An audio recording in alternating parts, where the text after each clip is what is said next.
Hello everyone, in this video I'm going to show you how you can integrate Bootstrap with your web page.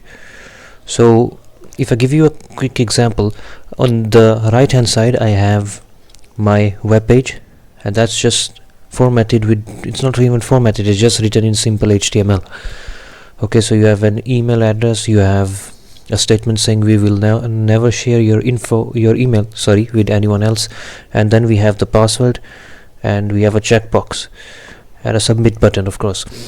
So we have to integrate Bootstrap into this, and the question is how. Well, there's a number of ways you can integrate Bootstrap. If we go check out the Bootstrap website here, okay, you can just search on Google Bootstrap and it will come. So there's a couple of ways. Now they mention right over here how you can integrate Bootstrap here. Include Bootstrap using the link tag, etc. But we are going to use the CDN link. So here you can see there's a link. Whenever you want to include Bootstrap, I want you to include this link tag inside of this here. Okay, so this link. If you use the popper, okay, I don't know if you know what that is, but it's just some extra functionality. Some of the Bootstrap elements, okay, features require the popper JS, so then you can add it here also, but it's not like always needed. It's just there's just a few of them, so you don't have to really include this.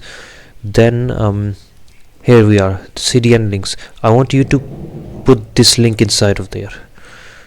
Okay, you can either copy it from here, or you can, if you scroll up, they have the link inside of here, so you can just copy these two lines.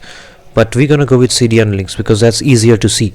So I'm just gonna copy this link. This is for the CSS. So here I'm gonna say link like that, and relationship is style sheet. So it's a style sheet, and the source where we're getting this from is here. That's the source. So if I come back over here, this is how it looks for now. Okay, now I'm also going to include some JavaScript.